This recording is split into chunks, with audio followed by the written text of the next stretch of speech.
పక్క మన ఊర్లో ఎందుకు ఉండాలట్లా పల్లెల్లో ఎందుకంటే అనాదిగా కొంత రెండు వర్గాలుగా ఉంటే ఒక వర్గం ఒక దిక్కు ఒక వర్గము ఒక పక్క చేస్తాను.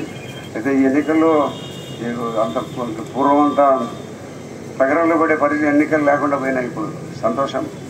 ప్రతి గ్రామంలో కూడా ఏదో కలిసిమెలిసి వాళ్ళ ఓట్లు మనము ఎవరు ఇష్టమో ప్రజల ఇష్టాయిష్టాలకు వదిలిపెట్టి ఓటు వేయడం జరుగుతుంది. కాబట్టి మీరందరూ కూడా మంచి సారి ఎప్పుడు కూడా ఎన్నికల్లో తగాద పరిస్థితి ఉండకూడదు.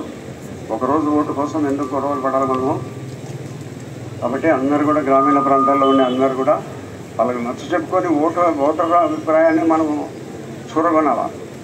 ఆ ఓటర్ అభిప్రాయాన్ని చూరగానే మంచి ఎన్నికలు జరుపుకుంటే 10 ఓట్లు మనకు ఎక్కువ వస్తాయి మనం మాట్లాడేదాన్ని బట్టి. కాబట్టి మీరందరూ ఊరికి ఒక లీడరే ఉన్నాడే మనం ఆయన దగ్గరకే పోవాలనేది లేకుండా ఊరైనా సరే మీ పనులు 10 గంటల వరకు అందుబాటులో ఉంటాం. మీకు ఒక మాట చెప్తున్నా వినండి. మీరు ఒక 10 రోజులు నెల రోజులు కష్టపడి ఎన్నికల్లో మనం గెలుచుకున్నామంటే నేను 5 ఏళ్ళు మీకు సేవ చేస్తా. 5 సంవత్సరాలు మీకు అండదండలుగా ఉంటా, నిజాయితీగా ఉంటా, నీతిగా ఉంటా, ఏ తప్పు చేయను. ఇప్పుడు ఎంతవరకు నిజాయితీగా బతికినానో చనిపోయేటంత వరకు ఆ నిజాయితీగానే బతికి చచ్చిపోతా. అంతేగాని నేను ప్రజలకు సేవ చేసేదానికోసము రాజకీయాలకు వచ్చినా కానీ డబ్బులు సంపాదించుకునే దానికి రాజకీయాలకి రాలే. మార్గాలు డబ్బులు సంపాదించుకునే మార్గాలు చాలా ఉన్నాయి. నేను అడ్డం పెట్టుకొని డబ్బులు సంపాదించుకునే అంత నీచుని నేను కాదు. కాబట్టి దయచేసి మీరందరూ కూడా ప్రతి ఒక్కరూ నేను నిలబడిన ఎన్నికల్లో ఈ ఎన్నికల్లో నేను గెలవాలనేటట్టు మీరు పనిచేస్తే తప్పకుండా మనకు గతంలో రాజపాలెం మండలంలో మెజారిటీ తక్కువగా వచ్చింది.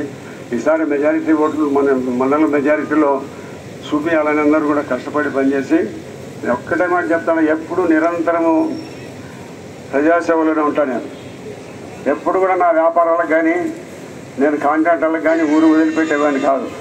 ఏదో హైదరాబాద్ ఇంతకుముందంతా హైదరాబాద్ పనుల నిమిత్తం అయిపోతే ఎప్పుడన్నా వారం 10 రోజులు అట్లా అసెంబ్లీ సమావేశాలు జరుగుతుంటే ఉండేవాడిని తప్పక పని అయిపోతే ఒక్కరోజు ఉండేవాడిని కాదు. నేను నిరంతరం ప్రజల కోసం తప్పిస్తూ ఉంటా. ఎవరు వచ్చినారు, ఎందుకు వచ్చినారు, వాళ్ళ ఇబ్బందులు ఏమని నేను వాళ్ళు వచ్చిపోయినారంటే కూడా ఎందుకు వచ్చిపోయినారని కనుక్కుంటా అంటారు.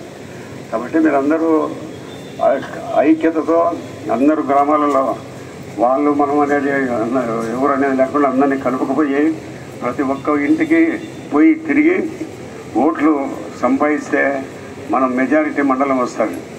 గతంలో మెజారిటీ తగ్గిపోయింది మనకు 2014లో. కాబట్టి ఈసారి అయినా కూడా మంచి మెజారిటీ వచ్చేదానికి అందరూ కలిసికట్టుగా గ్రామాలలో అందరూ పనిచేసి మంచిగా మనకు ఓట్లు వచ్చేటట్టు చూడాల్సిందిగా కోరుకుంటూ మరి అదే నేను చెప్తున్నా. ఈ వారం 10 రోజులు కష్టపడి నన్ను గెలిపిస్తే మీకు 5 ఏళ్ళు అందుబాటులో ఉంటా. కాబట్టి మీరందరూ కూడా కష్టపడి మేము ఏదన్నా డైరెక్ట్గా ఎవరైనా సమస్యలు ఉంటే నాతో వచ్చి చెప్పుకోవచ్చు. నేను ఎప్పుడైనా కూడా అందుబాటులో ఉంటాను. ఈడ లేకపోతే ఇంటికాడ లేకపోతే ఈడ ఏదన్నా విజయవాడలో అసెంబ్లీ సమావేశాలు పోతా అంటే తప్పక నేను ఏ వ్యాపారం చేయను, ఏ కాంట్రాక్ట్ చేయను. మా తాత తండ్రుల నుంచి వచ్చిన 37 ఎకరాల భూమి ఉంది, దాంట్లోనే బతుకుతా. మా కొడుకులందరూ చేసుకుంటారంటే అందరూ నా మాదిరి ఎదుర్కొంటారు.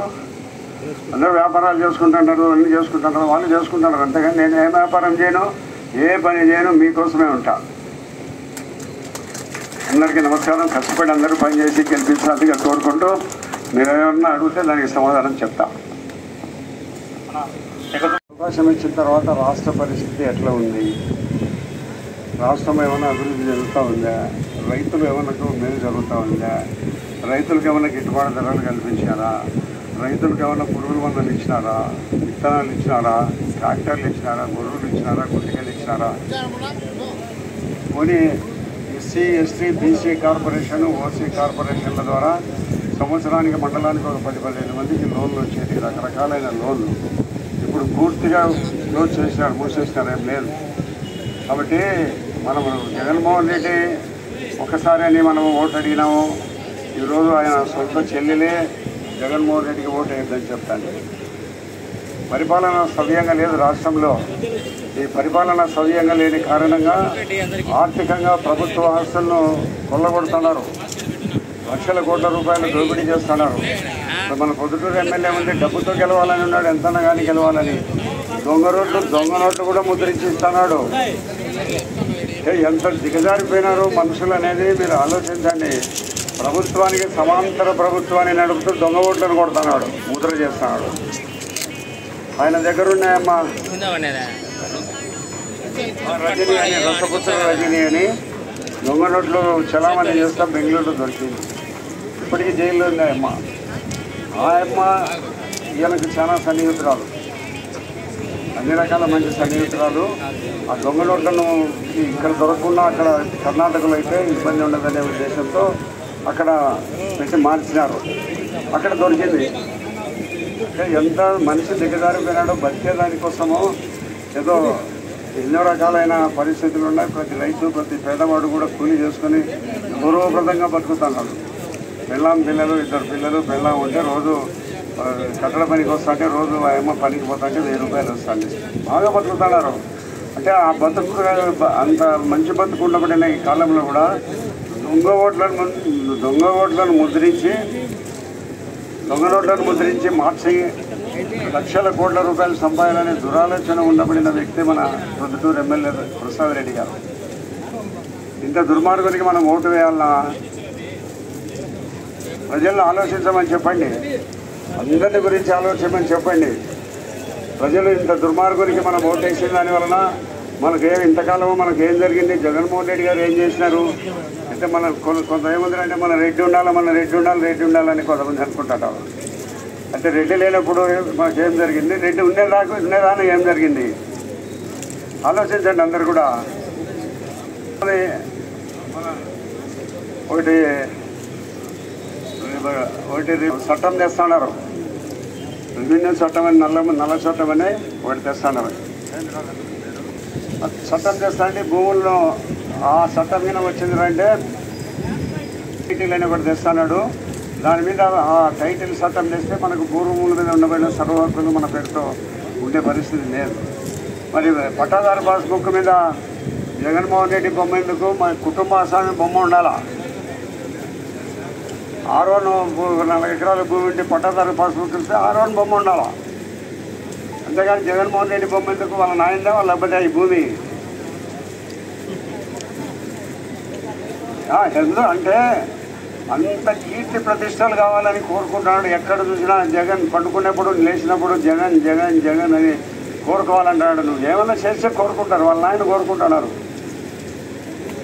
ఎంతోమంది ప్రజలకు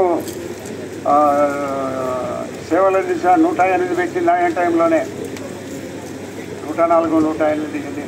కాబట్టి ఆయన సర్వీస్ చేశాడు. నువ్వేం చేసినావని నేను కోరుకుంటాను చెప్పు.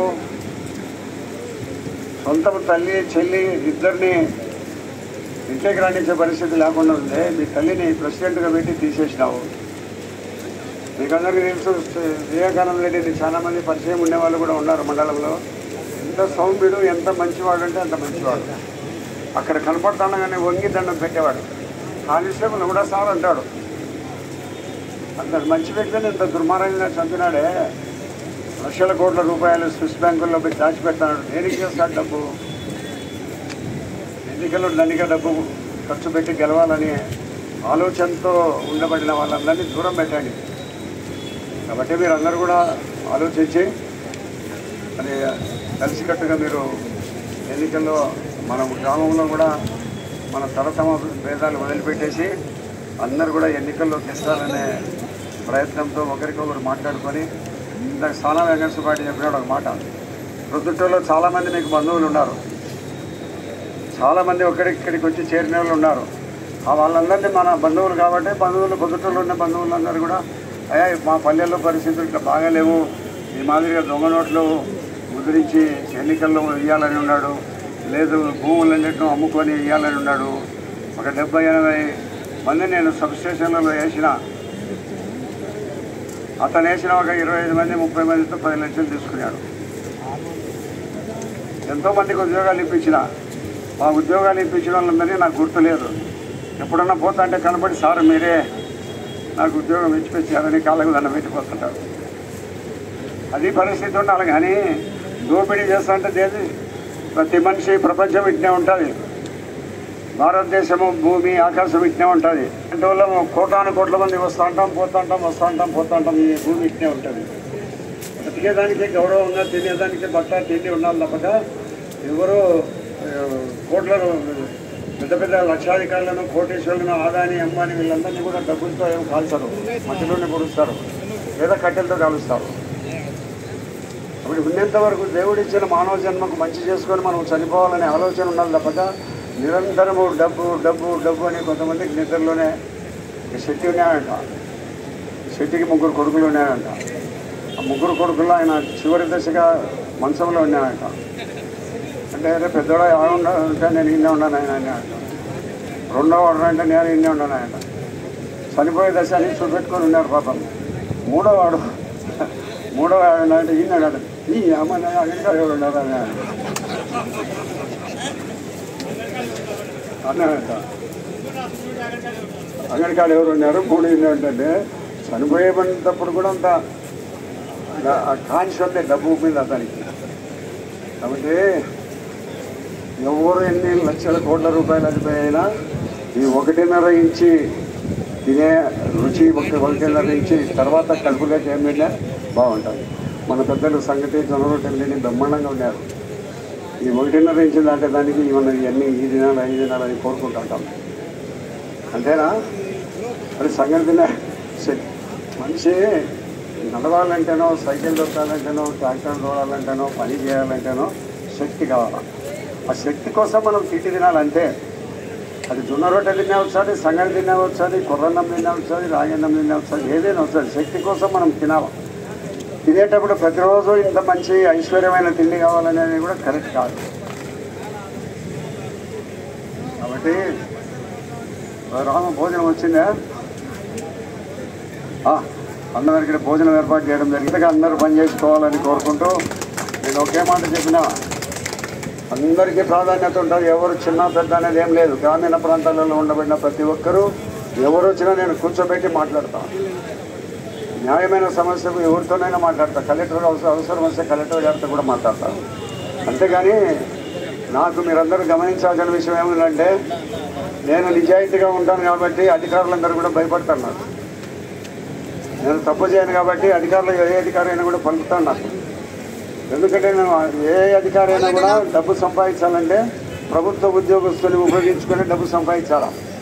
ఇందాక కొండారెడ్డి చెప్పినట్టు కూడా తహసీల్దార్ భూమి కొనడంలో పక్కన వెళ్ళి భూమి ముందు కొనుక్కొని మళ్ళీ ఆ భూమి గవర్నమెంట్కు కొనిచ్చినారు.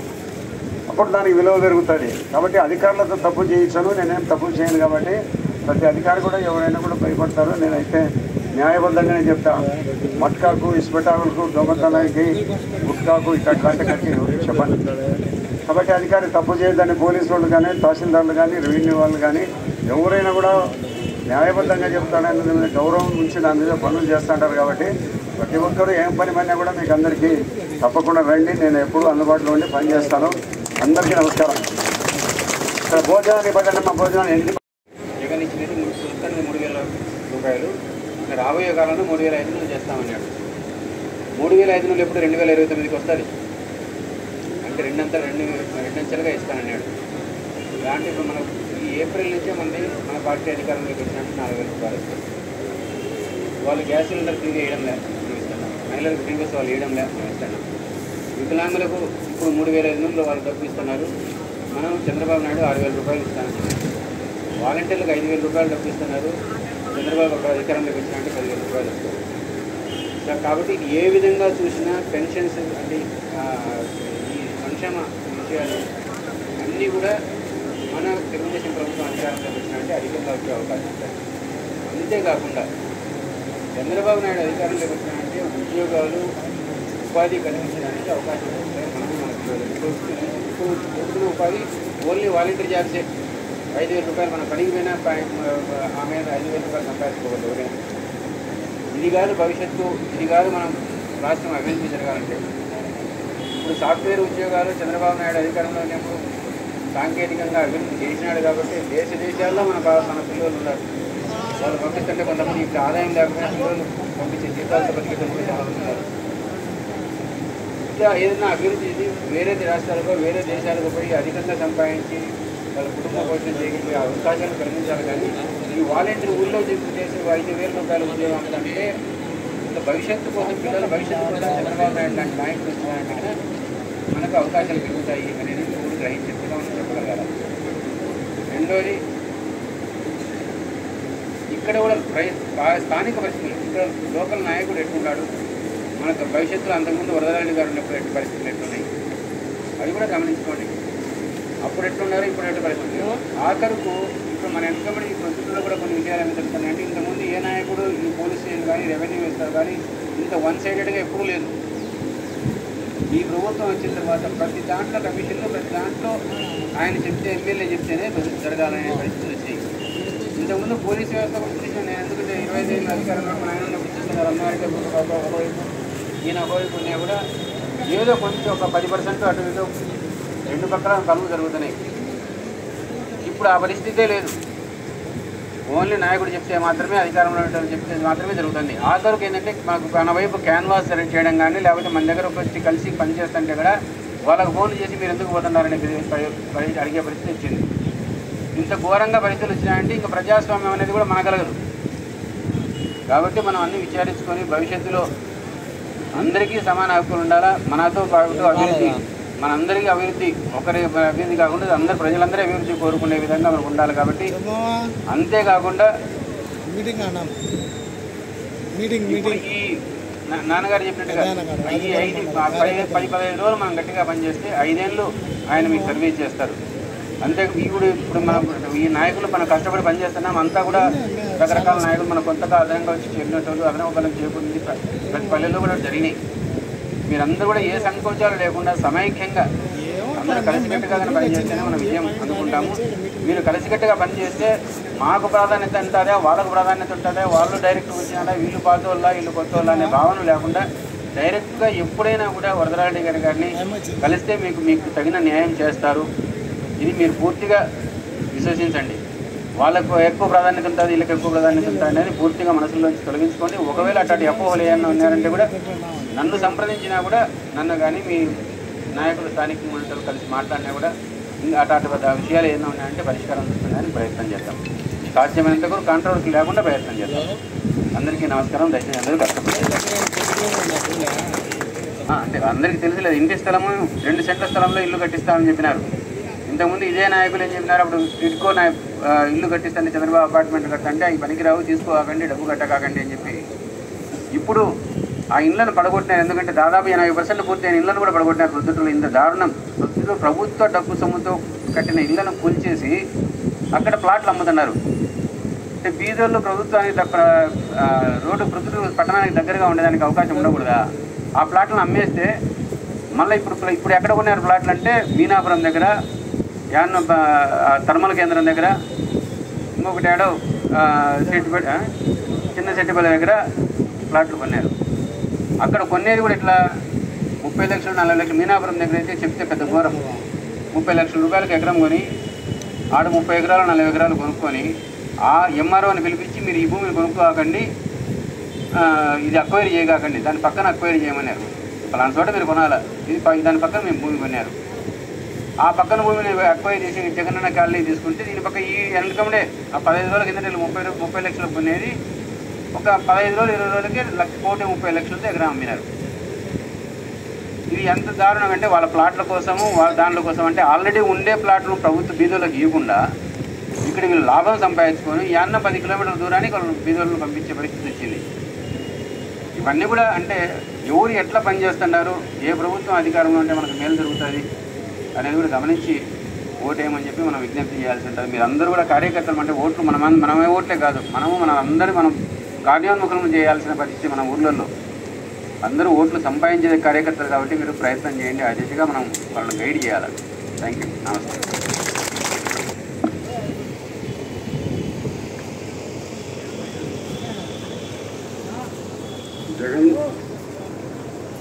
జగన్మోహన్ రెడ్డి అని పరిపాలన చేసినాడు.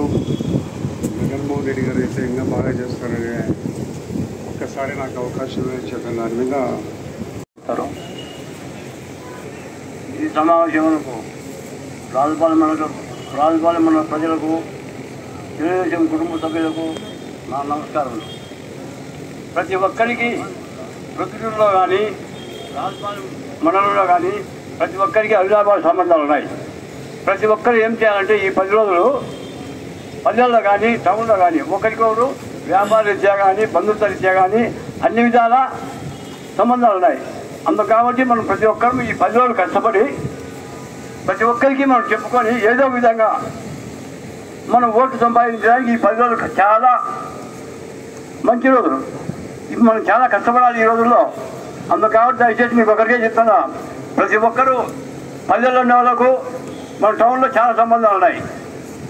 ఎట్లా అంటే ఆర్థిక లావాదేవీలు కానీ కొంతమంది ఏ విషయాల్లో కానీ బంధుత్వాల్లో కానీ ఒకరికొకరు ఇచ్చుకోవడం పుచ్చుకోవడంలో కానీ అన్ని రకాల లావాదేవీలు ఉన్నాయి. అటువంటిప్పుడు పల్లెల్లో వాళ్ళు కానీ టౌన్లో మనం ఓట్లు తెచ్చుకోవాలా. టౌన్లో వాళ్ళు పల్లెల్లో కొన్ని సంబంధాలు ఉన్నాయి. ఆ విధంగా మనం ఓటు తెచ్చుకొని ఈ 10 రోజులు చాలా కీలకమైన రోజులు.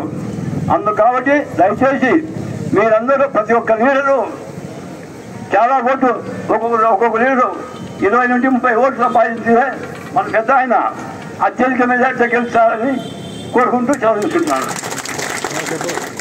పద్మావతమను మాట్లాడుతున్నా కూర్చున్నాము. సభకు నమస్కారము. వదరాలన్న ఇండిపెండెంట్గా చేసినప్పటి నుంచి నాకు పరిచయము. ఆ టైంలో నాయన ప్రాణాలకు దిగించి చేసినాడు. అప్పుడు ఒక మాట చెప్పినాడు నాయన, రాత్రి అందరూ ఇష్యూ చేస్తూ ఉన్నారు డబ్బులు. చేసేటప్పుడు ఎవరో పర్లపాటికి ఇంత డబ్బులు పంచాలా అని వచ్చినారు. పర్లపాటికి డబ్బులు పంచితే ఓటేస్తారా అని అట్లా పడేసిపోయినాడు మంచంలో. అప్పుడు వాళ్ళు తీసుకోపోలే, నాయన తీయలే. అప్పుడు నేనేం చేసిన, డబ్బులు తీసి ఎత్తిపెడితే ఓట్లన్నీ అయిపోయినాయి. రమణారెడ్డి అప్పుడు పోటీ. తర్వాత అమ్మ డబ్బులు ఆడబెట్టినారంటే ఎదిమ్మా అన్నాడు. ఏం నాయనా అంటే, అమ్మ అప్పుడు 10 రూపాయలు 5 రూపాయలు చూడండి, 10 రూపాయలు 100 కట్టో 1000 కట్టో ఇట్లా అమ్మ వదరాలరెడ్డికి ఇచ్చి రావాలా డబ్బులు అని చెప్పినాడు. అంటే ఏమైనా ఇంత కష్టపడినా కదా అంటే, అమ్మ మనకు 30 ఎకరాలు ఉంది, వదరాలరెడ్డి వాళ్ళకి 16 ఎకరాలు, నాకు ఎంత ఉందో తెలియదు. నాకు ఆ రోజు మా నాయన చెప్పిన మాటే, మనం న్యాయం చేయాలమ్మా, ఆయన కష్టపడినాడంటే. ఆ రోజు 40 ఓట్లు మా ఊళ్ళో మిస్ చేసినా అన్నమాట, వేయలేదు. అక్కడ తక్కువ ఓట్లతో ఓడిపోయినాడు. ఆ రోజు ఏడ్చినా మా కుటుంబం అంతా, అయ్యో మనం ఆ ఓట్లు కూడా వేయకపోతే. నేను ఆ రోజు నుంచి ఈ రోజు వరకు ఆయన మీద నాకు ఒక గురుత్వము, ఒక తండ్రి లాంటి భావన ఉంది. కానీ ఏ రోజు నేను ఏమి కోరి ఏది చేయలే. కానీ ఇలాంటి పెద్దవాళ్ళను, ఇలాంటి మనసున్న వాళ్ళను మనం అన్యాయంగా తీసేసుకోకూడదు.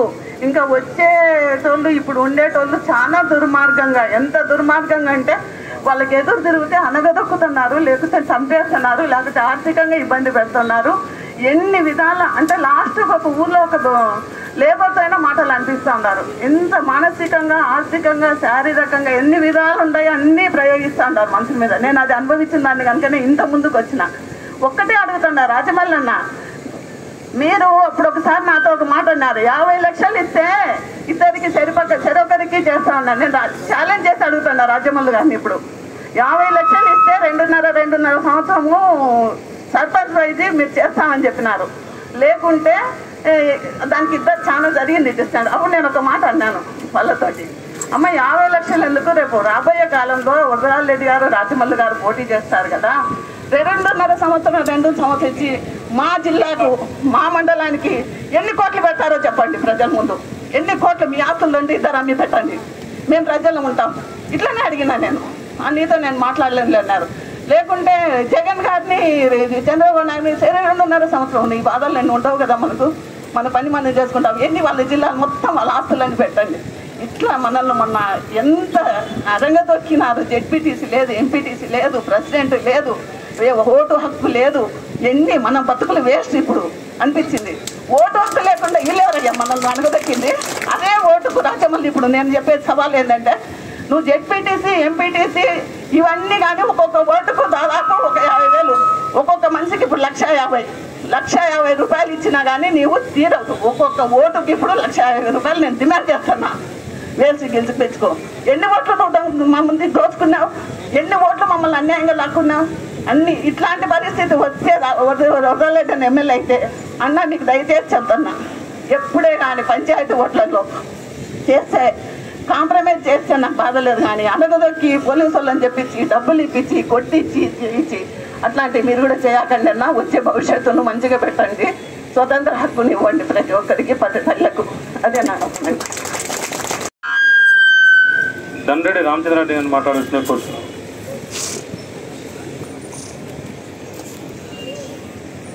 పల్లె మండలం తెలుగుదేశం కార్యకర్తలకు, అభిమానులకు, ఇక్కడ ఇచ్చేసినటువంటి గౌరవనీయులు పెద్దలు నంద్యాల వరదరారెడ్డి గారికి, రాఘవరెడ్డి నాకు నా నమస్కారాలు.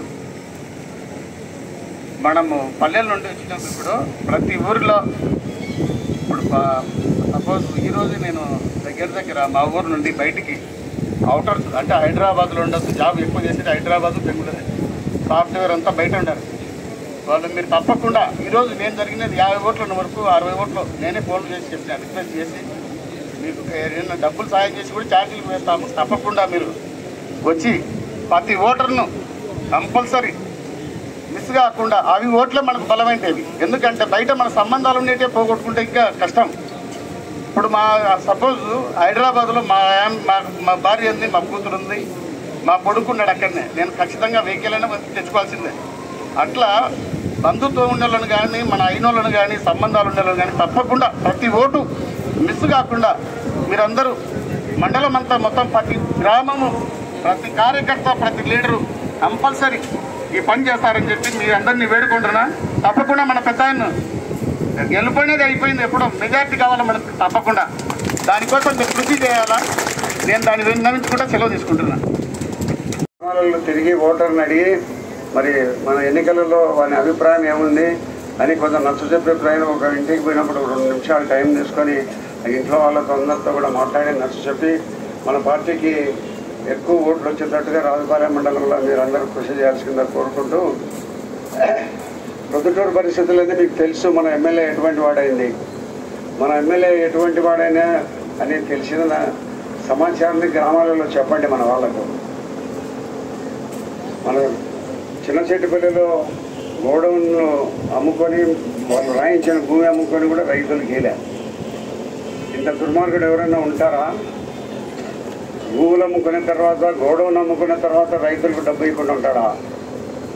మరి ఇంతకంటే దుర్మార్గం ఏముంది? అటువంటి వ్యక్తి మళ్ళీ వచ్చి ఎన్నికల్లో నిలబడి నాకు ఓటు వేయమంటున్నారంటే ఊళ్ళలోకి రానియకుండా కూడా చేయాలి నా అభిప్రాయం ప్రకారము. అయితే మనం అందరం చేయలేదు, కానీ ఎట్లొస్తాడో రైతులకు డబ్బు, రైతులు మట్టి తీసుకొని సంపాదించుకొని భూముల్లో పండించిన పంటను తీసుకొని వచ్చి ఆ గోడౌన్లో పెడితే అదేదో అతను దురదృష్టవశాత్తు తప్పు చేసింటే తప్పు